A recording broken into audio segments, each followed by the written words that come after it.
안녕하세요. 늘 사연을 듣기만 하다가 제 사연을 처음으로 보내보는데 잘 부탁드려요. 저는 40대의 12년차 평범한 주부입니다. 저희 아이들이 하나는 11살, 나머지 하나는 8살이고요. 바쁜 초등학생 아이들을 두면서 덩달아 바빠져서 사는 초등학생 학부모이기도 합니다. 저는 결혼하고서 10년이 넘는 시간 동안 제대로 저만의 휴가를 가져본 적이 단 한 번도 없었습니다. 그럴 각오를 하고 결혼한 것까지는 아니었어요. 일주일에 적어도 주말 정도는 하다못해 한 달에 하루 정도는 나 혼자서 온전히 늦잠도 자보고 휴식을 취할 수 있는 날들이 있을 줄 알았는데 결혼하면서는 그런 시간들이 다 사치라는 것을 알게 되었죠. 일을 하느라 바쁜 남편은 주말이 되어도 늦잠을 자거나 체력 보충을 하기 바빴고 그런 남편을 바라보는 저는 늘 남편에게 짐을 덜어주기 위해서 더욱 분주해졌습니다. 아이들을 낳고 나서도 남편한테 단 한 번을 도와달란 소리조차 해보지 못했으니 제가 참 바보스럽고 한심한 편이었죠. 하지만 그 어릴 적만 하더라도 그런 제가 잘 살고 있는 줄로만 알았습니다. 남편이랑 아이들이 아프지 않고 자기 자리에서 공부할 거, 일할 거를 열심히 하면서 사는 모습을 봐도 좋았죠. 그렇게 평탄한 가정을 유지하는 게 제 역할이라고 생각을 해서 제가 할 수 있는 일은 잘하며 지냈고요. 다만 나 혼자 집안일을 숨도 못 쉬고 하는 것은 늘 가슴 한켠으로 싫어하면서 살았습니다. 남편하고 아이들한테 티만 내지 않았을 뿐 늘 입은 삐쭉 튀어나온 채로 지냈던 것 같아요. 남편이 제 살림을 잘 도와주지 않는다는 걸 저희 시어머니는 잘 알고 계셨어요. 불현듯 집에 찾아와 살림 점검을 하시는 어머님은 남편이 퇴근을 하고 집에 올 때까지 저희 집에 계시면서 제 손으로 차려지는 밥상을 얻어먹고 가곤 했는데요. 남편이 정말 손 하나 까딱하지 않고 밥을 먹고는 곧장 소파 위로 직행해 TV를 보며 그 모습을 아주 흐뭇하게 바라보면서 일하느라 힘들었으니까 라는 말을 하곤 하셨습니다. 조금이라도 남편이 애들 숙제를 봐준다거나 아주 간혹 설거지거리들을 물에 담궈놓는 행동을 하기라도 하면 저 멀리서 그걸 지켜보고 계시다. 야, 내버려둬라 그거. 며느라 저거 좀 대신 해줘라. 일하다 온 사람을 집에서 부려먹으려 하냐? 라면서 한마디 하셨어요. 남의 속도 모른 채로 말이죠. 그러면 저는 저대로 어머님의 말씀에 고분고분 따르면서 남편이 어쩌다 도와주는 육아나 살림을 결국 제 손으로 끝을 냈고요. 남편은 그런 저를 보면서도 단 한 번은 미안해하지 않았어요. 오히려 어머님이 하시는 말씀이 옳다면서 자기 하는 일을 제게 떠넘기고 소파에 가 드러눕게 반복했죠. 어머님은 그제서야 만족해하면서 좀 더 남편이랑 대화를 나누고 놀다가 집으로 가곤 하셨고요. 시댁이 저희 집에서 걸어봤자 30분도 채 걸리지 않는 거리에 있었는지라 어머님의 이런 행동들이 그리 어려운 건 아니었습니다. 할 일이 없다고 여겨지거나 심심하다 싶으시면 언제든 주저하지 않고 저희 집을 찾으시는 바람에 저는 늘 제 집안에서도 전투태세로 대기를 하면서 어머님이 오실까 안 오실까를 노심초사하며 지냈어요. 그런 식으로 어른 눈치를 보고 산 세월이 너무 오래인지라 이제는 무뎌진 듯 하고요. 저희 아이들도 할머님이 집에 오시면 엄마가 싫어하고 눈치를 본다는 것 정도는 다 눈치를 채는 건지 다소 불편해하는 표정을 지어 보이곤 했습니다. 그러면 저는 아이들마저도 할머니를 싫어하면서 감정을 소비하는 걸 원치 않다며 할머니시니까 잘 해드려야 해 라는 맘에도 없는 홍계를 내보이곤 했죠. 그렇게 살던 저는 얼마 전 가장 큰 슬픔을 겪었어요. 다행히 더 큰 일은 없었지만 저희 친정 엄마께서 암 선고를 받고선 큰 수술을 하셨습니다. 지방에 살고 계시는 분이셨는데 서울 대학병원으로 오셔서는 처음 검사부터 시작해서 마지막 수술 받고 퇴원을 하실 때까지 제가 쭉 옆에 있었네요. 갑자기 정신을 잃고 구토를 자주 하신다고 하여 친정오빠가 서울로 데려오셨고 다 같이 병원에 갔는데 위암이라더군요. 그것도 3기 말이죠. 나이가 60이 훨 넘으신 노약자시기도 했고 평상시 폐경이 오고 나서도 쭉 빈혈이 심하셨던 엄마셨는지라 유일한 딸인 제가 참 걱정을 많이 했습니다.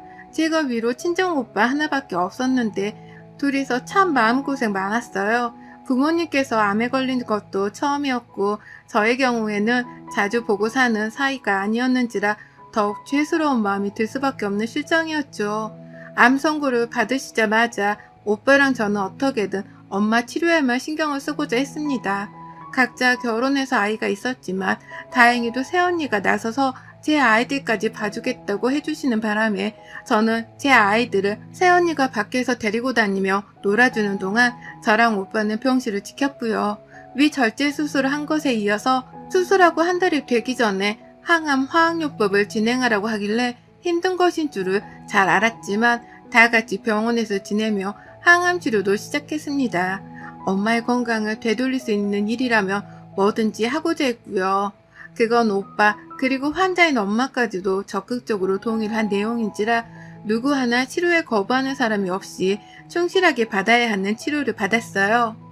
그 길에는 오빠나 제가 번갈아 가면서 옆에 꼭 붙어 다녔고요.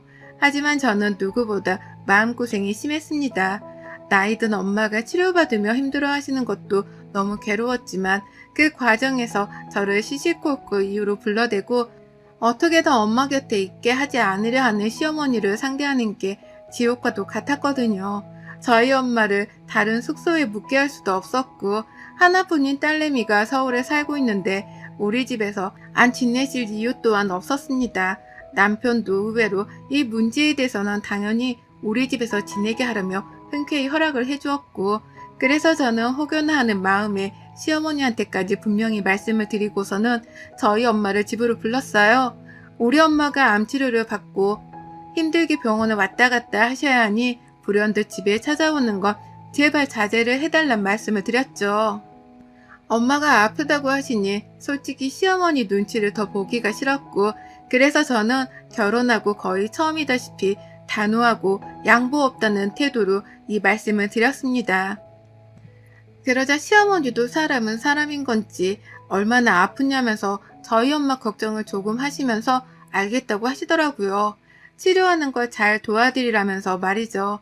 순순히 물러나 주시려고 하는 듯 알겠다고 하는 어머님의 태도에서 조금은 안심을 했고 그래서 저도 다른 문제를 생각하지는 않은 채 친정 엄마를 집에서 지내시게 했습니다. 그런데요, 어머님이 저를 찾기 시작하셨어요. 아주 사소한 일들을 가지고 굳이 말입니다. 첫 시작은 제가 병원에 있었을 때였어요. 엄마가 위암 수술을 받으시고 휴식을 가지며 병원에 입원을 하셨을 때였고 보호자가 한 사람만 들어올 수가 있어서 제가 오빠를 지방으로 다시 돌려보내고 저 혼자 지키고 있었을 때였습니다. 오빠는 주말마다 저희 집에 묵으면서 엄마를 보러 병원을 왔다 갔다 하고 계셨고요. 그런데 하루는 시어머니가 전화로 아주 급하게 저를 부르시더라고요. 뭔 일 때문에 부르시는지는 몰랐지만 아유 너 아직도 병원이냐? 좀 집으로 빨리 와라 급하다 급해 라면서 저를 막 부르시니 저는 솔직히 애들한테 무슨 문제라도 생긴 줄 알았습니다. 주말이 되어야 새언니나 오빠가 저희 애들을 봐주었고 그때는 평일이었기 때문에 저 혼자 책임지고 엄마를 모시는 중이어서 저희 애들은 어머님이 봐주고 있었거든요. 그것에 대해서 정말 감사드렸고 그래서 저도 새언니한테와는 달리 시어머니께는 돈까지 따로 챙겨드려 가면서 애들을 맡겼어요. 안 그럼 내가 굳이 왜 애를 맡아야 하냐며 살짝 귀찮아하는 표정을 지어내시는 바람에 어쩔 수 없기도 했었고요. 그래서 후다닥 간호사님께 엄마를 잘 부탁드린다는 말씀을 드리고 시댁에 거의 달려가다시피 찾아갔는데요. 우라질년? 저 진짜 심호 앞에다 대고 이 말을 짓거릴 뻔했어요. 지네 집 변기통이 막혔다는 말을 하려고 저보고 급히 오라며 불렀더라고요. 그것도 저희 애들이 변기를 막은 게 아니라 지가 싸고서 뒷동으로 막힌 변기인데 그걸 해결하겠다고 병원에 있는 저를 말입니다. 남편도 있고 지 딸도 있고 지 사위도 있고 무엇보다 지 남편도 있는데 말이죠. 이런 말을 하기는 그렇지만 진짜 무능하고 개념이 없게 느껴지더라고요. 사돈댁이 위암으로 수술을 받고 며느리가 병간호를 하고 있는데 자기네 집 변기가 막혔다고 그 상황에서 급하게 불러대다니 헛수고를 한 것 같아 너무 화가 북받쳤고 변기가 막혔으니 뚫어달란 소리를 시어머니 입에서 듣자마자 그것 때문에 병원에 있는 저를 여기까지 부르신 거예요? 라며 확 소리를 질렀어요. 누구라도 제 상황에서는 그러지 않을까요? 저는 정말 너무 열불이 터지더라고요. 그러자 시어머니는 본인도 제 태도에 화가 난다면서 너 그럴 거면 니네 애들 데리고 가. 아유, 내가 이 나이에 애들 뒤치다거리나 해야 하니? 라며 화를 내셨고, 저도 더럽고 꼴불견이라 내 아이를 맡기기 싫다면서 당장 애들을 데리고는 시댁을 나섰습니다. 나서는 와중에도 시어머니는 제가 버르장머리 없다는 말을 머리 꼭대기까지 쏟아내며 두성으로 소리를 질러대셨는데요. 저는 아랑곳하지 않고 사과도 없이 애들을 데리고 나왔어요. 나랑 우리 엄마를 얼마나 우습게 알았으면 이런 말 같지않은 잔심부름을 시키려고 불렀나 싶어서 화가 머리 꼭대기까지 차올랐는데 그걸 겨우 눌러 담았습니다. 아니나 다를까 시어머니는 저희 남편한테까지 연락을 해서는 제 욕을 했나? 남편은 아이들을 데리고 병원으로 가는 제게 연락을 하더라고요. 어떻게 된 거냐며 왜 애들 봐주는 고마운 자기 엄마한테 소리까지 지르며 간 거냐며 말이죠. 저한테서 상황을 전해드리려고 하기는커녕 그냥 자기 엄마 말만 듣고 대변을 하려고 하는데 이 인간이 내 남편인지 남의 편인지 분간이 안 가더라고요. 승질이 나서 전화를 끊고는 그날 너무 운바람에 엄마한테는 가지도 못한 채 병원 앞에서 애들 데리고 카페에 한참 앉아있다가 집으로 돌아왔어요. 애들도 엄마가 울어서 마음에 충격을 받은 건지 제대로 놀지도 못한 채 제 눈치만 봤고 그렇게 집에 가서는 자기 아빠랑 얘기도 안 하더라고요.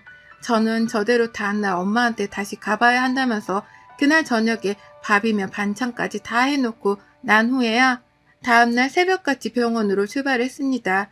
어떻게 엄마가 암 수술을 받고 누워 계시는데 나를 부를 수 있냐며 남편에게는 자다 말고 서러움이 북받쳐서 흐느끼며 말을 했어요.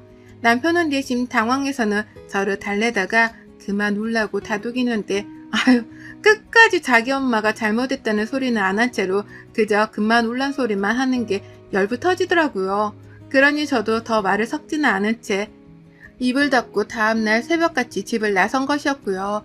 그것 말고도 그 후 시어머니께 아이를 절대로 맡기고 싶지는 않았지만 새언니가 지방에 있는 며칠 동안은 맡길 사람이 없어서 억지로 시어머니께 맡겼어요. 남편이 알아서 출근길에 아이들을 시어머니께 바래다주고 남편이랑 제가 번갈아가며 아이들을 데리고 집으로 돌아오는 방법을 택했죠.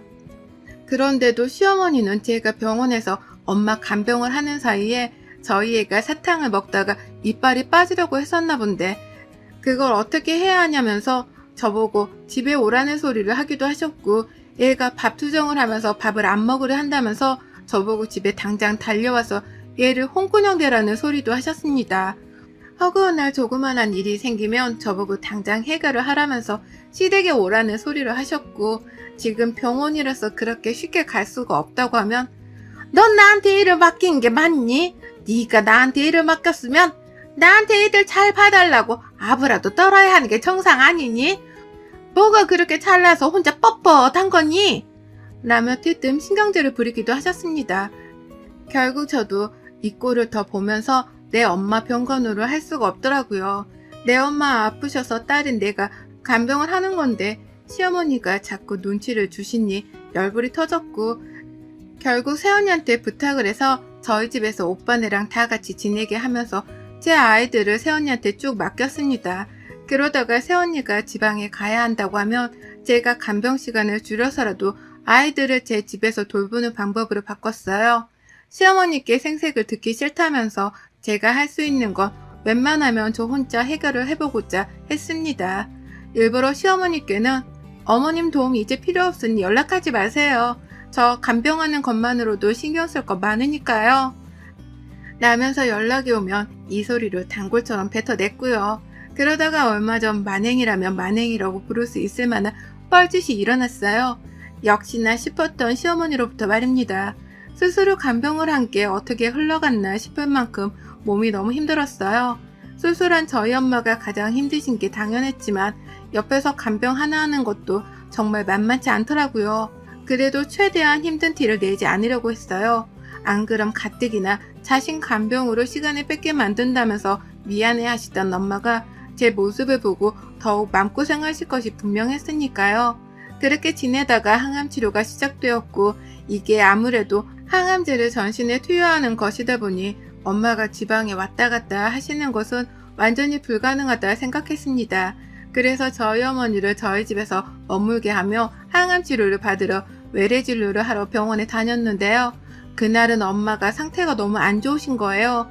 계속해서 머리도 어지럽다고 하시고 이동하는 중에도 구토 증상을 보이시면서 불안한 모습을 보이셨고요.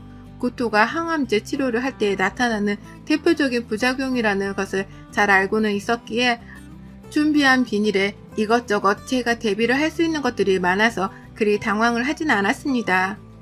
하지만 우리 엄마 몸이 걱정이 되어 마음이 내내 불안한 건 어쩔 수 없었고 속상한 마음에 엄마한테서 눈을 뗄 수 없었습니다.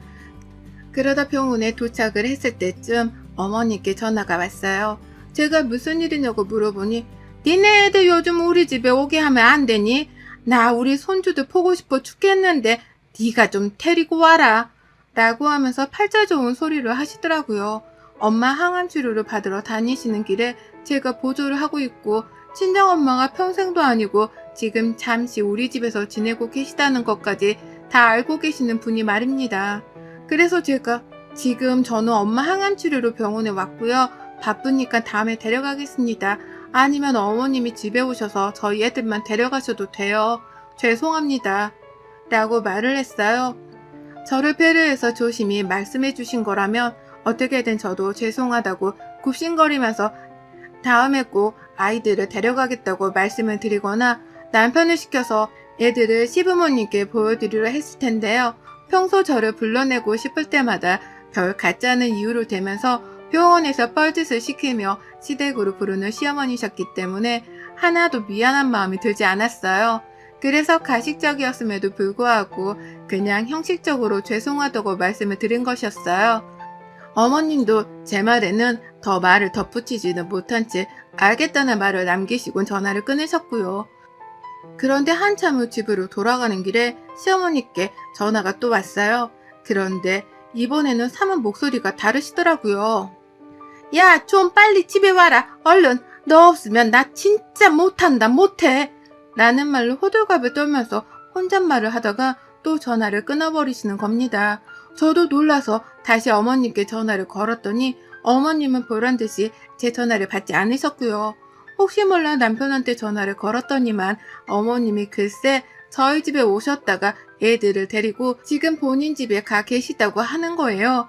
그러니 저도 살짝 걱정이 되기 시작했습니다.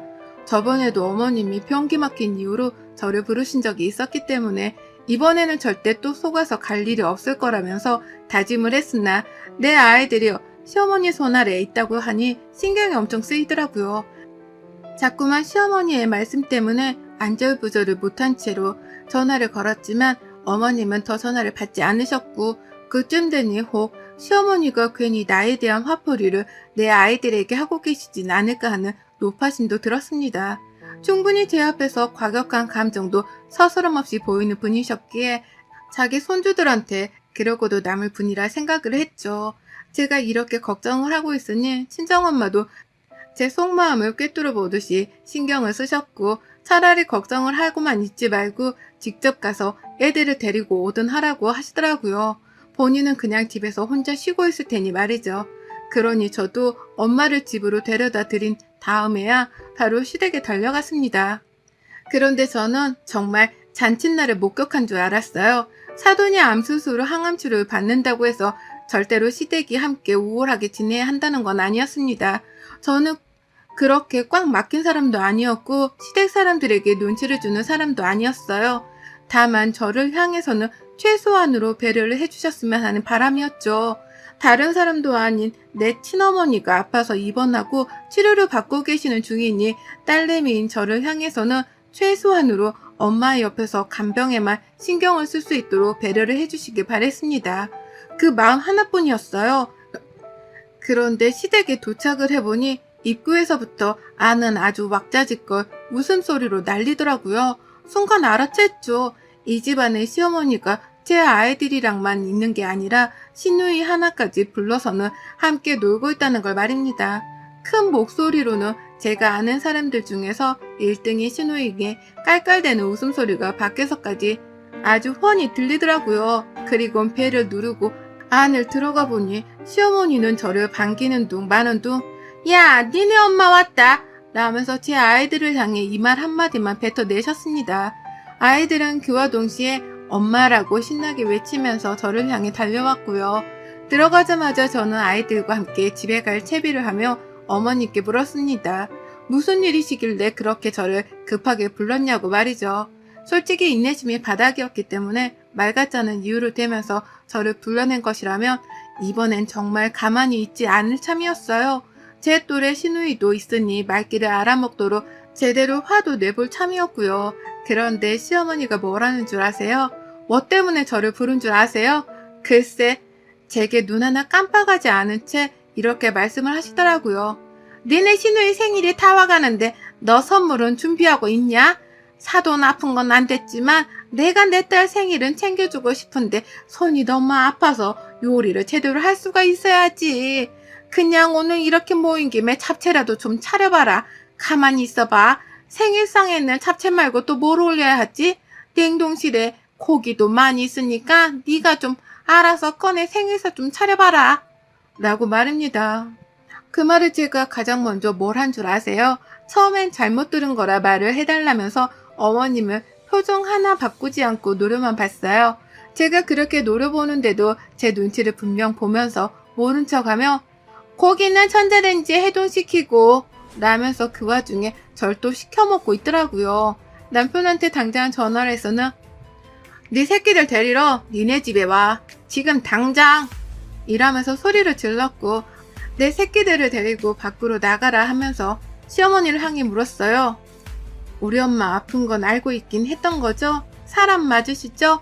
내가 암 환자 간병하고 있던 걸 알고는 있으신 거 맞죠?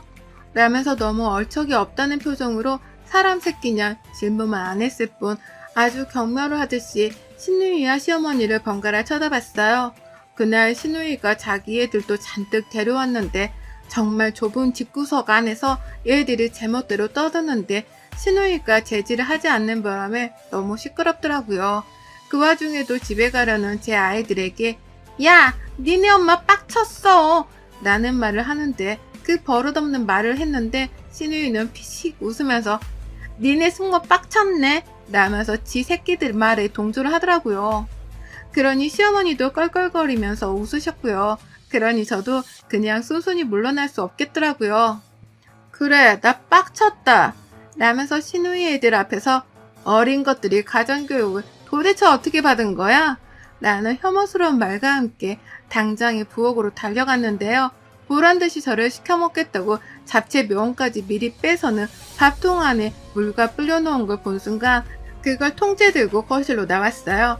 그리고는 시어머니 얼굴에다가 밥솥 통 안에 든 불린 잡채면이랑 물을 확 부어버렸네요. 옆에서 시누이는 가만히 있다가 그물을 덩달아 얻어맞았고요. 밥에 든 밥솥으로 둘 중 하나는 치겠다는 태도로 어머님, 암 선고 받아서 들어놓는 한이 있더라도 내가 손 하나 까딱하며 당신 수발을 드나 보세요. 절대로 며느리 소리에 간병받을 생각 마시고 자식들한테 잘하며 사세요. 내가 보니 자식들도 그리 어머님을 애지중지 간병할 인성으로 보이진 않지만 지금 나 방해하는 것만큼이나 나도 어머님 들어누워 계실 때 절대 가만 안 있을 거예요. 어딜 감히 며느리가 네 친구야? 라며 소리를 내지른 후 시댁을 벗어났습니다. 시어머니는 정말 당면에 물까지 양방향으로 싸대기를 쳐댄 바람에 그 자리에서 비명도 못 지르고 물에 빠진 생쥐꼴이 되었고 시누이도 놀래서는 말을 더듬는데 저는 그냥 아 몰라 해버렸어요. 우리 엄마가 집에서 나를 기다리고 있을 텐데 혹여나 엄마가 지금 이 순간에도 아프신 걸 혼자 참고 계시면 어쩌나 싶어서 정말 뒤도 안 돌아보고 집으로 달려갔습니다. 가보니 남편이 집에 도착해 있었는데 시어머니랑 통화를 하고 있대요. 표정이 안 좋았는데 신경도 안 썼어요. 네가 기분이 나쁘면 나는 기분이 더 나쁘다면서 친정엄마 모시고 숙소를 잡고 나가 지낼 작정으로 엄마한테는 티를 내지 않고 진가방을 싸니 남편이 뒤에서 조용히 다가와서는 장모님 치료는 하셔야지. 그냥 있어. 라며 속닥이며 말해주더라고요. 자기는 그냥 신경 안 쓸 거라면서 먼저 씻고 혼자 밥을 꺼내 먹다가 TV를 보러 가는데 솔직히 무심한 내 남편의 평소 모습과 다름이 없어서 익숙하긴 했지만 순간 내 남편이 멋져 보이더라고요. 알아서 지지고 볶던 싸우던 마음대로 하라고 하는데 그럴게 라며 저도 씩씩하게 대답을 해줬네요. 어머님은 그 후 시댁에와 사과를 하라면서 몇 번 으르렁대며 연락을 해오셨고, 시누이도 남편과 저한테 번갈아 전화를 하면서 사과를 하라고 전화를 해댔는데 저도 이판사판으로 나갔어요. 남편이랑 이혼을 하는 한이 있더라도 리리 같은 사람한테는 사과할 생각이 없다는 말을 하면서 말입니다. 네 아들 마흔에 호랩이 만들고 싶지 않으면 입 닥치라고 하니 시어머니는 가장 먼저 입을 다무시네요. 시누이는 몇 번 더 사과하라고 끝까지 센 척을 하다가 남편이 그만 좀 지랄을 떨라면서 제 전화너머로 시누이를 향해 욕 한 바가지를 날린 덕분인지 그 후 소리 소문 없이 조용해졌답니다. 그제서야 저도 집안에서 엄마만을 모시면서 평화를 되찾았고, 남편은 저와 저희 엄마한테 미안했는지 친정 오빠랑 새언니가 우리 집에 와서 속식을 할 때에도 싫은 티 한 번을 내지 않으며 살갑게 굴어줬어요. 그걸 보며 저도 시댁 사람들한테만 화가 났을 뿐 남편에겐 더 섭섭해하지 않을 수 있었고요. 사람이 다 건강하게 살자고 열심히 사는 건데 우리 시모랑 시누이는 도대체 왜 그렇게 못돼 처먹었는지 모르겠습니다. 저한테 저지른 만큼 꼭 그대로 자기들 미래에 되갚음을 당하길요. 며느리며 딸에게 제대로 된 간병조차 받지 못하고 들어 누워 있기를 말이죠. 여러분의 생각은 댓글로 남겨주세요. 오늘도 시청해 주셔서 정말 감사합니다. 오늘도 즐거운 하루 되세요.